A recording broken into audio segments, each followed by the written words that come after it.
GSD Golf community, please welcome to the stage. Welcome back. Well, not back. He's the first time guest here. Please welcome to the stage a man that's going to help us make 2026 a season to remember for our junior golfers, because so many of you are helping your junior golfers when at these higher level events, because as parents, they get a chance to caddy, and most of them don't know caddies. So we step in as parents and we screw it up. And the reality is that sometimes they're not as good as they've played with a caddy, and sometimes they're not as bad as they've played with a caddy, but they don't trust us as parents, giving them the distances, making sure it's the right club. So we have brought to the show Ryan Murray, professional caddy.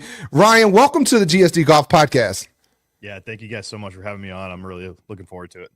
Man, you caught you sparked our interest. We saw you walking and talking. I think you were at the Caribbean. You were at a Corn Ferry event, and you were talking about partnering up with some players. And then we saw some of your content around decision making and course management. And we thought, we got to get in touch with you. Got to see if you come on the show. We took a shot, and here you are. We're really excited to have you.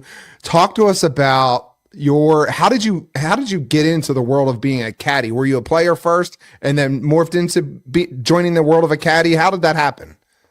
Yeah, it's actually kind of a funny story. I fell into it more than anything else. I've played golf since I was 10. I'm 42 now, so I've been like a casual just fan of golf for 30 years. I watch golf all the time on the weekends and everything. So I love playing golf, but a few years ago, I met a kid that was trying to become a professional caddy on the PGA Tour, and he just kind of shared his vision and his dream and his passion for being a caddy on pro tours.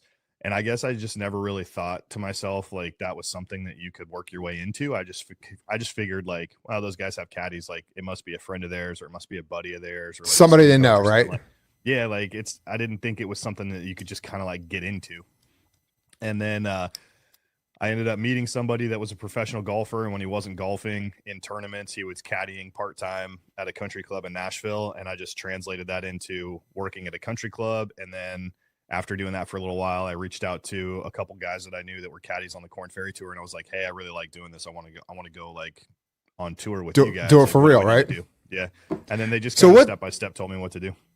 And so I think for many of us, I think the perception, and maybe that's a little bit of where you were beforehand, the perception of a caddy is you're the guy, you're carrying the bag, the towel, you're handing the clubs to the player. But I think there's so much more that goes into it. Talk a little bit about what that looks like from a pro caddy when you're on the bag for a player.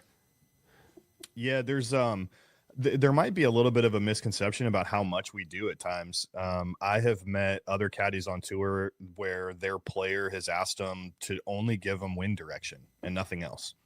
I've met guys that do everything for their player as far as like they get all the numbers. They tell their player what carry yardage to hit. They help their player read putts. And then, I've experienced it with players where they don't want any help reading putts. They're very good green readers. They're very good at putting, and they want to manage all that on their own. So it's interesting. It's kind of like depends on the person that you're working for, but yeah, there's a lot that goes into it, and it's more than just carrying the clubs and a towel for sure. And is that agreed upon before the tournament, before the round starts? As far as like what we're going to do for them out on the course? Yep. Yeah, for me personally, I always ask the players when I first get hired by them, hey, what is it that you need from me this week? And how can I best serve you this week? Because at the end of the day, like as a caddy, you're just there to try to help your player perform at their highest capability, right? And so it's not about us as caddies, it's all about the player and what they need. And I've told guys so far as to be like, hey, as long as you're not like personally attacking me, like if you need to blame me for stuff throughout the round and like take out some of your frustration on me and be like, that was your fault. Like I'm okay with that. Just don't be like an absolute jerk about it, Yeah. It's funny you say that because I was on the bag for my son at an event at the end of 2025, and he's 16, right? He's got all kinds of testosterone running through his body, and he's got emotions, and he lashed out at one point, and I looked at him and I said, because you're the player, I'm going to let you get away with that one. Yeah. But that won't happen when we're not on the course. But it was that moment where I was like, okay, I had to humble myself as dad and be like, he's competing right now. I need to let him compete. Walk us through what some of those conversations are like, because I have to assume you've had a conversation on the course where you give recommendation to a player and they either don't agree with it or they want to go in a different direction and you don't agree with it. How do you navigate through that? Yeah, it's a great question. So one of the biggest things that I do for myself personally is I like to have a mindset of I never need to be right. And I always tell my players that, like, I don't need to be right in any situation. So a really good example of this is an actual conversation that I had with a player I worked with last year. He didn't want help reading putts, but he had a putt coming up on this hole. It was for a birdie. It was kind of important. He wasn't 100% sure on where he wanted to hit it. And so he called me in and he asked me to take a look at it. And I asked him first, hey, what are you seeing? Where do you want to hit this ball? And he told me, and I was like, I don't know, man. I don't think we have to play it that far outside the hole. Like, I think we can play it closer in. And he just laughed and he was like, oh no, I'm hitting it farther out than that. And so like my suggestion in that moment was like so ridiculous to him that he actually laughed out loud. It was hilarious. And then I was like, cool, man, get after it. And he goes and he drains the putt and he makes the birdie. And as he's pulling the ball out of the hole, he's just laughing. He turns around, he looks at me, he's laughing. I'm laughing. We're on the green, like laughing at each other because of the conversation that we had. And I looked at him and I was like, I never need to be right, dude. Like, if as a caddy, like our job is to just give players information and input so that they can be confident in the decision that they want to make going forward. You don't have to take my advice. I don't care. As long as whatever you decide to do, you're confident and committed to it. That's the only thing that I care about. So, so that's the biggest thing. And I think, so what you just said there is really important. I said being committed to the shot, committed to the putt. And I think, when we put it in the perspective of junior golfers, although they have their parents on the bag, in most cases, it's their parents. Sometimes there's a swing coach or somebody that's with them as a caddy in these events. No matter what the recommendation is that they get, once they pull that club, it's commit to the shot, right? Yeah. Yeah. Yeah. And that's, going back to the second question that you asked of like, what do I do as a caddy when, I give a suggestion and my player doesn't want to go with it? It's just that, like, it's not about me and it's not about what I want them to do. It's about them performing at their highest level. And sometimes that means that we're going to make suggestions as caddies and they're not going to take that advice. And that's okay. Like that's what we're there for. So I think if you're the type of person that wants to be a caddy for a professional golfer and you want your golfer to just do everything that you say all the time, you're probably not going to be very successful and you'll probably have a hard time finding people to work for. You're probably in the wrong business, right? What are, when we walk along with parents of junior golfers at some of these tournaments, whether they're caddying or not, players of junior golfers, whether it's at a high school match, whether it's at some of these higher level AJGA, Hurricane Tour, Under Armour Tour events, there's some things that we hear players consistently say, whether it's a good shot or a bad shot. You're hearing common themes come out of their mouths, whether it's, be good, or unfortunately, some of the negative self-talk that happens out there. When you're walking with a pro, do you find that they have more positive affirmations while they're out there on the course, more negative affirmations, or is it round, shot by shot, hole by hole? They kind of have a way that they talk about themselves or talk to themselves. Yeah, that's another great question. Probably a loaded question there. Don't spill all the beans. No. I mean, and obviously, I'm not going to name any names when I answer this question, but I think a lot of people would be really shocked to hear what the professional golfers are saying a lot of times on course. I think as just fans of any sport, we view professionals that are doing it at a high level as different than us as like amateurs or junior golfers. And there are so many similarities for professional golfers and junior golfers and amateurs. And it doesn't matter how old they are either. I mean, I've worked with guys that have won on the PGA Tour, and they're grown adults, and the things that they say to themselves on the course in certain situations is just, it's just human nature, right? I'll say this. So I've worked with a player in the past that has always been very confident when talking through his decision-making process. And I think that's the biggest thing, is that all these guys are just so confident, and they're just very, they're capable of making a decision and committing to it very easily. So that might be one of the things that sets a pro apart from, like, say, a junior golfer, right? Is there might be more indecision for junior golfers than there is for professional golfers. Now, that's not to say that pros don't have indecision at moments, depending on situations. But I think what makes the pros so much different is they're able to bounce back from adversity really quickly. Like, I worked for a guy in the past, and if he hit a bad shot, or if he hit a shot that he was like really disappointed or upset with, I mean, he would literally like walk the entire fairway to get to his ball, and he would be just like super harsh on himself, man, like cussing himself out and like talking down to himself, and just like getting all of that frustration out so that he's not like holding it in, you know? Yeah, it's not pent up. And it's like the whole walk to the ball is just this dude verbally being upset. But it's insane that as soon as he gets to his golf ball, it's like a light switch gets flipped, and it turns to positive, like, okay, cool. So my ball's here. This is my lie. Here's my yardage. This is where I want to hit it. All right, let's just go ahead and grab a club and go. You know what I mean? So it's pretty wild to be a part of that, and to stand in that situation and watch these guys deal with the emotions that all of us deal with anytime that we're playing golf. And I would imagine junior golfers are playing or dealing with. And then for them to be able to just like, as soon as they get to their ball, it doesn't matter what happened prior to that, they're automatically switching their brain into a different gear of like, okay, the only thing that matters right now is like this shot right here. The next shot. Figure out what we need to do. I love that. GSD Golf Community, we are on with Ryan Murray, professional caddy to the pros.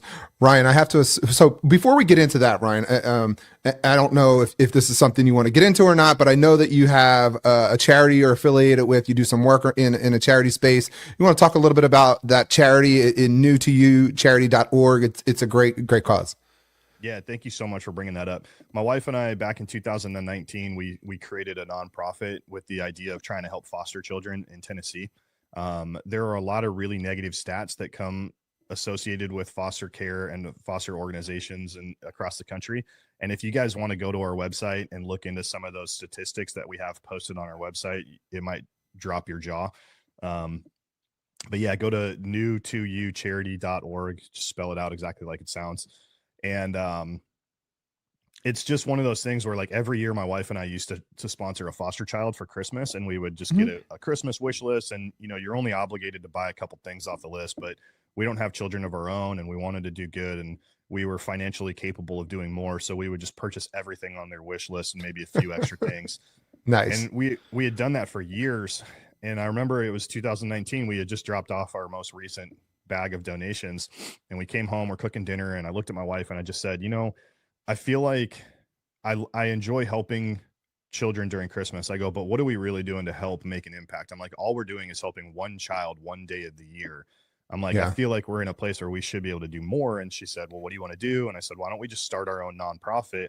I go, most people have a negative association with charities, because there's a lot of like quote unquote charities out there that aren't really that great. Yep. And I was like, nonprofits, I feel like they're a little bit more positively associated with. And I said, we've been raising money for St. Jude Children's Hospital for so many years because we love how they design their organization so that 100% of their donations go directly towards their mission of trying to help children with cancer and stuff. And so when we created our nonprofit, we modeled it after St. Jude. So 100% of any monetary donation that we receive, it literally just gets put towards the mission of our charity, which is to partner with organizations. Our mission is actually to partner with local organizations here in Nashville to provide food, clothing, housing, and basic daily necessities to foster children and foster families in Tennessee. And so we're able to use that money to buy food, buy clothes, backpacks, suitcases, beds, bedding, washer and dryers, refrigerators. We help mothers or fathers, you know, cover rent or mortgages so that they don't get evicted and their children get taken away from them and put in foster care in the first place. We help pay for college tuition for kids that are graduating high school and they don't have any family to support them, but they want to go to a trade school or they want to go to college. You know, we've had a couple of girls that wanted to get into nursing school that were leaving the foster care system. And so we were able to provide them tuition to help them get into nursing school right after high school. So those are some of the things that we're able to do. That's awesome. I mean, not only are you making a difference on the golf course, but you're making a difference in real life with people and kids. That's the thing. It's kids that really need it. Again, GSD Golf Community. If you can contribute, check out new charity.org. Ryan's website has a ton of information there. You can take a look at it. Be informed before you make the donation, but the website lays it all out for you. Check it out. Charity.org. Supporting foster children across the Tennessee market. So check that out. Ryan, let's get back to golf here. I think you've had to be on the course walking with your player and either had this moment where you see some players that maybe you've seen on TV before or that you've heard about, and now you're up close next to them. What's the craziest thing you've seen out of some of these players on the course? Without naming names. You mean like just things that they've been able to do, like shots they've been able to hit? Either a shot or something that happened where you're just like, I did not expect that. I did not see that coming. Wow, that's a tough question to answer. I guess the only thing I can really go to is more just kind of like shot making and execution than anything else. I'll say this. It wasn't necessarily on like the Corn Ferry Tour, but I was able to work with I did a member guest tournament at a club here in Nashville, and I worked with a 5-time PGA Tour winner. And it's just a member guest, and it's his home course, and so like it's not anything crazy, right? But in a 9-hole stretch, I watched him make 2 eagles and go 6 under through 9 holes, and I was like, this is a different level of golf than I've ever experienced in my life. And then I guess like another thing too is one of the guys that I caddied for last year, we were playing a practice round in Texas, and this guy went 7 for 7 birdies on our first 7 holes on a practice 9, missed a birdie putt on the 8th hole, and then made a birdie putt on the 9th hole. So he went 8 under through 9 holes in a practice round. And me, the other caddies in our group, and his buddies that were playing with us were all pushing this dude to try to play the back 9 and set a course record at this golf course. And he just looked at us like just blank face, no emotion whatsoever, said, shooting a course record on a Monday does me absolutely no good, so I'm not going to waste the energy trying. And we're like, bro, you are 8 under through 9 right now. Like, ooh.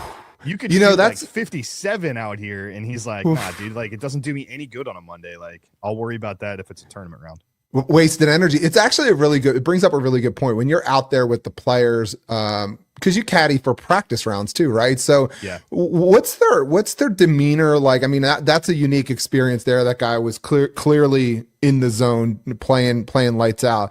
What's the demeanor like during a practice round? And I ask that because we've seen junior golfers go out in a practice round, and while coaches consistently tell them, don't keep scoring a practice round. Learn the course, learn the trouble spots, experience it. If you hit one down the fairway, some coaches will recommend you pick the ball up and you throw it off into the rough. Get a feel for the different shots that you may have to make during the course. Is that similar to what the pros are doing during their practice rounds? Yeah, you'd be surprised. Those guys, a lot of those guys are way more lighthearted than you might expect. They're usually, if they're playing practice rounds, they're playing with 1 or 2 guys that they're buddies with, right? Mm-hmm. And a lot of them, they're just hanging out, man. Like it's kind of like just watching kids playing like little league sports. Why they love the game, right?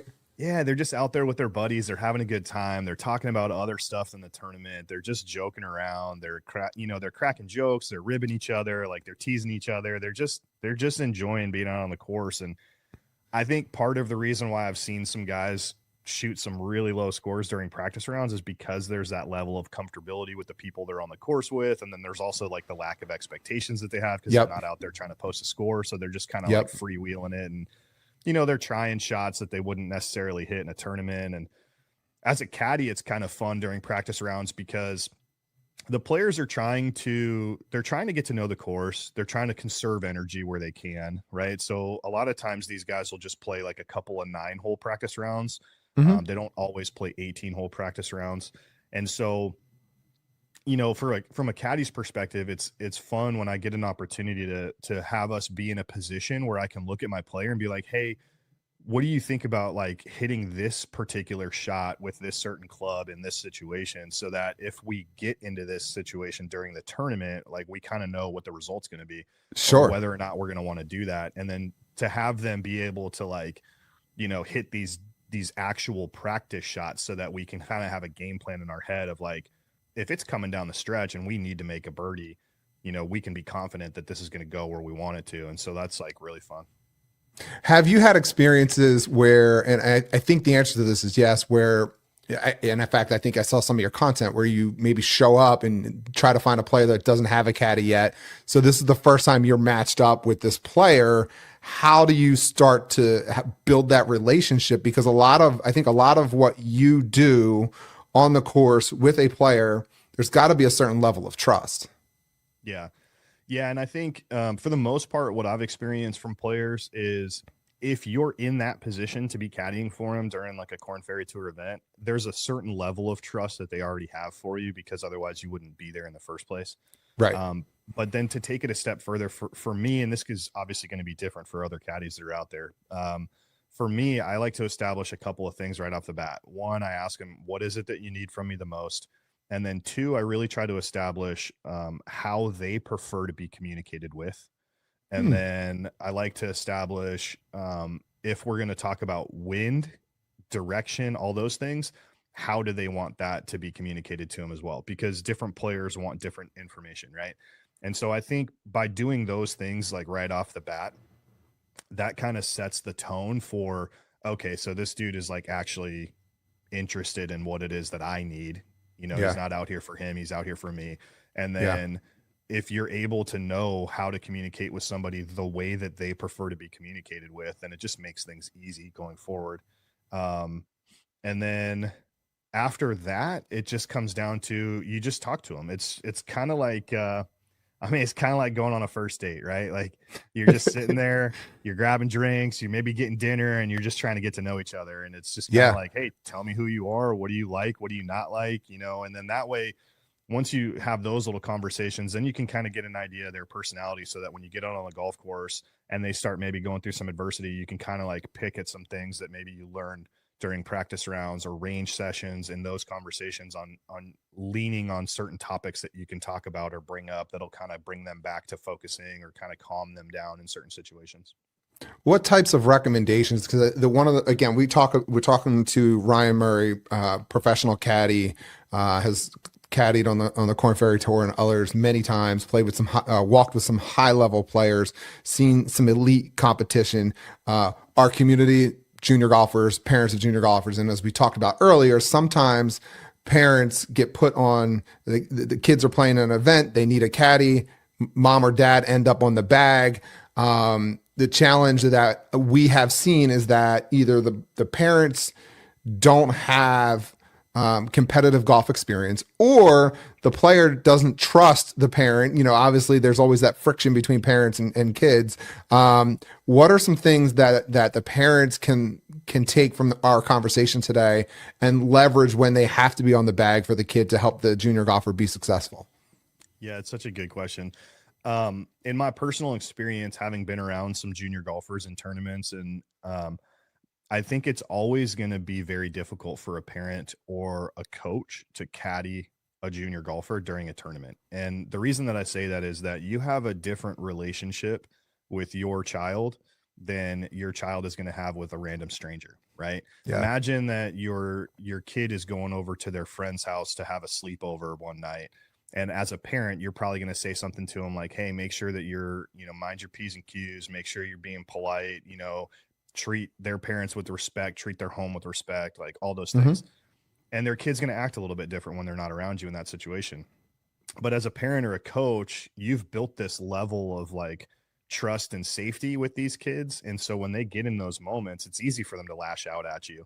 And it's easy for them to maybe throw like a little bit of a golf temper tantrum on the course, because they're not worried about like how you're going to judge them in that moment. And they're not worried about looking bad in front of you, because it's like, whatever, that's my dad or that's my mom. Like, I don't care. Like, what are they going to say afterwards? Right.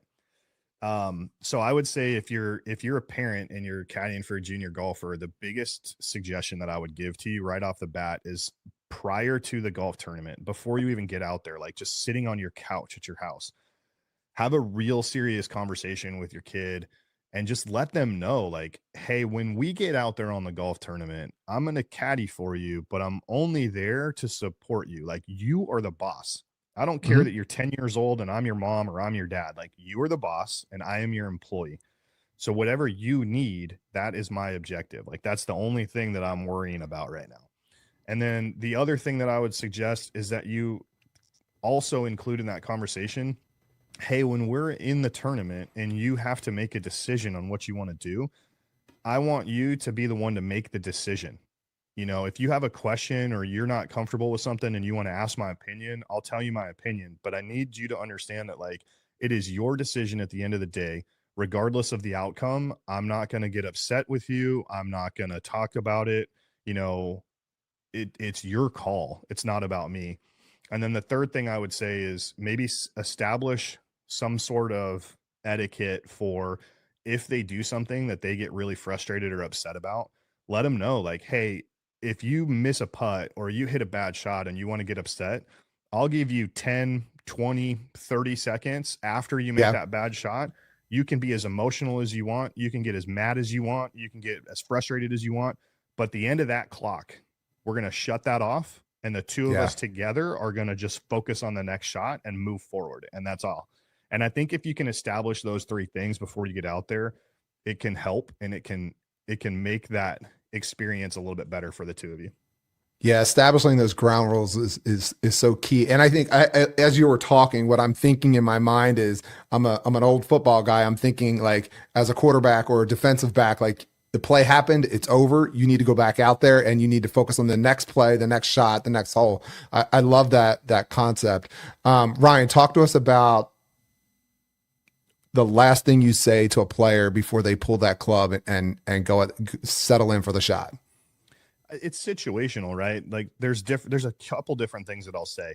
If there's a moment where we had a conversation because we were, like, in between two clubs, or we were, you know, unsure of a shot that we wanted to hit, it could just be me simply asking the player, hey, are you still good with this? Do you still like this shot or this option? Right. And then getting them to verbally commit to it and say, yeah, I like this. Other times it's just, hey, you know, we have a number that we like, and I know that their stock's carry distance is going to cover that number. And it's a moment where I can just remind them, hey, stock swing right here. We don't need anything extra, right? Like, don't try to hit this any harder than you need to. Something else might just be getting them to focus on their target, right? You know, we walk up to a tee box and we agreed upon a target that we wanted to hit during a practice round off of that particular tee. And it's just looking at them and saying, hey, do you still like this target? And having them confirm it verbally. Yeah, I'd still like that target. And then it's those small little things where it's like, I'm not telling you to hit it at that light pole. You know what I mean? I'm just asking you if you still want to hit it at that light pole, so then you can focus on the light pole and be like, yeah, that's exactly where I still want to hit this thing, right? You're playing Jedi mind tricks with them. Yeah, so that's the thing that I try to do as a caddy more than anything else, is it's less about me telling them what to do, and it's more about me asking questions to get their mind to focus on what it is that they're trying to accomplish. I love that. I love that. So we like, talk as going back to like a parent for a junior golfer, if you're in a tournament with your son or your daughter and they're playing in a tournament and, you know, they want to hit a 7-iron because it's going to go a certain distance, then you know, it doesn't matter if you like it or you don't like that shot option, but you can just ask them, like, hey, do you still like that? Well, I guess I would say, like, if they want to hit a 7-iron and you don't think that they need to, you think maybe it's too much club, you can ask them, hey, do you really like the 7-iron here? Or do you think an 8-iron might be a better option? And then let them think about it for a second.